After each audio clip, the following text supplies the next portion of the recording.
Who decides how much a house is worth? Imagine you have a house. It has 3 bedrooms, a kitchen, a backyard, and a garage. Now I ask you a simple question. How much is it worth? $100,000? $500,000? $1,000,000? Who actually gets to decide? The homeowner, the bank, the government, a real estate agent? Zillow? The surprising answer is none of them, at least not by themselves. To understand why, imagine something much simpler. A lemonade stand. You make 1 glass of lemonade, and you decide, my lemonade is worth $100. Great. But there's a problem. Nobody wants to pay $100 for it. One person offers you $2, another offers $3, and someone who is very thirsty offers $5. So is your lemonade really worth $100? Not if nobody will pay you $100. A house works in a similar way. You can put any price you want on your house. You could ask for $500,000 or $700,000 or even $10 million. That's called the asking price. But the asking price isn't necessarily what the house is worth. The real test comes when someone actually wants to buy it. Imagine 3 almost identical houses on the same street. House number 1 sells for $500,000.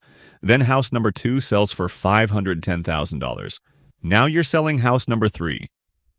How much would buyers probably expect to pay? Maybe somewhere around $500,000. Why? Because the first 2 houses gave everyone a clue. They showed what real people were actually willing to pay for similar homes. Real estate professionals call these comparable sales, but we can just call them houses like yours that recently sold. And they're extremely important, because if 5 similar houses nearby sold for around $500,000, you'll probably have a hard time convincing someone that yours is worth $900,000. Unless there's something very special about it. But now something interesting happens. 10 families want to move onto your street, and only 2 houses are for sale. Suddenly, buyers start competing. One family offers $500,000.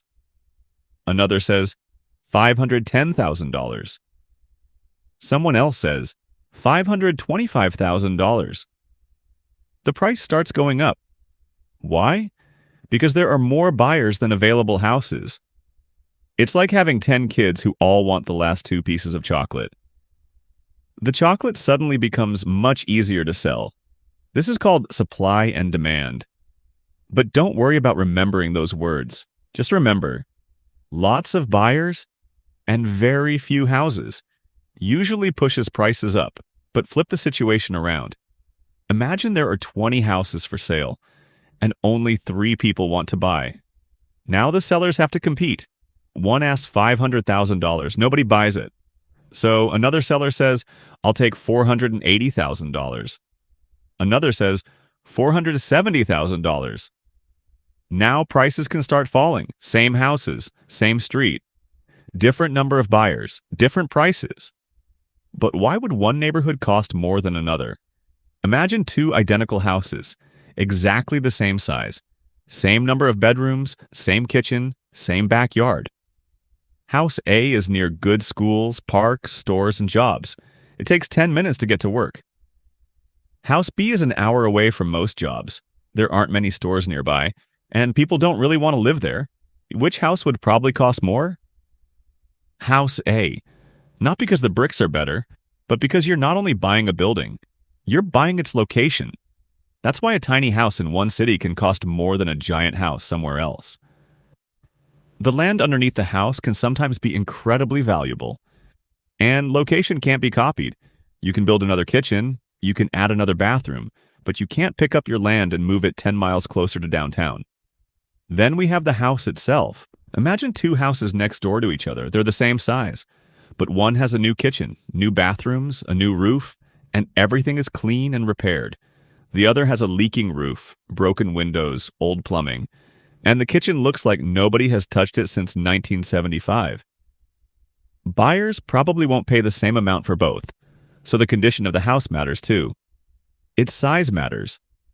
The number of bedrooms can matter. Bathrooms can matter. The land can matter. The layout can matter. And renovations can matter. But here's something important. Spending $50,000 improving your house doesn't automatically make your house worth $50,000 more. Remember our lemonade? What matters is what buyers are willing to pay. Now another player enters the story. The bank. Suppose you agree to buy a house for $600,000, but you don't have $600,000 sitting in your pocket. So you ask a bank for a mortgage. Basically, you're saying, help me buy this house and I'll pay you back over many years. But the bank has a problem. What if you're paying far too much? Imagine the house is really similar to homes selling for $450,000, but you agreed to pay $600,000. The bank doesn't want to lend money as though the house is worth $600,000 without checking. So it may order an appraisal. An appraiser studies the property and looks at things like its size, condition, location, and recent sales of similar homes. Then the appraiser gives an opinion of its value, but here's the important part. The appraiser doesn't magically decide what every house in the neighborhood is worth. The appraisal is an informed estimate. The market is still made up of real buyers and sellers, and then there's Zillow and other real estate websites. You may see a house online that says, estimated value $550,000. Does that mean the house is definitely worth exactly $550,000? No. Websites can use computers and lots of data to estimate a home's value. They can look at previous sales, nearby properties, and other information. That estimate can be useful, but a computer doesn't walk into the house and suddenly become the king of house prices. It's still an estimate. And there's one more thing that can change house prices dramatically. Interest rates. Imagine you want to buy a house. If borrowing money is relatively cheap, your monthly mortgage payment might be manageable. But if mortgage rates rise significantly, borrowing the same amount of money becomes more expensive each month. Some buyers can no longer afford the house they wanted. Others decide to offer less. And some stop shopping completely. That can reduce demand, so sometimes a house can stay exactly the same. Same kitchen, same bedrooms, same street, but the amount buyers are willing or able to pay changes because borrowing became more expensive. So let's return to our original question. Who decides how much a house is worth? The seller influences the asking price. The real estate agent can suggest a price. Websites can estimate a price. An appraiser can give an opinion. A bank can decide how much it's willing to lend. But ultimately, a house is worth what buyers are willing and able to pay for it in that market. And that number can change. A house worth $500,000 today might be worth more later. Or less. Because houses don't come with permanent price tags.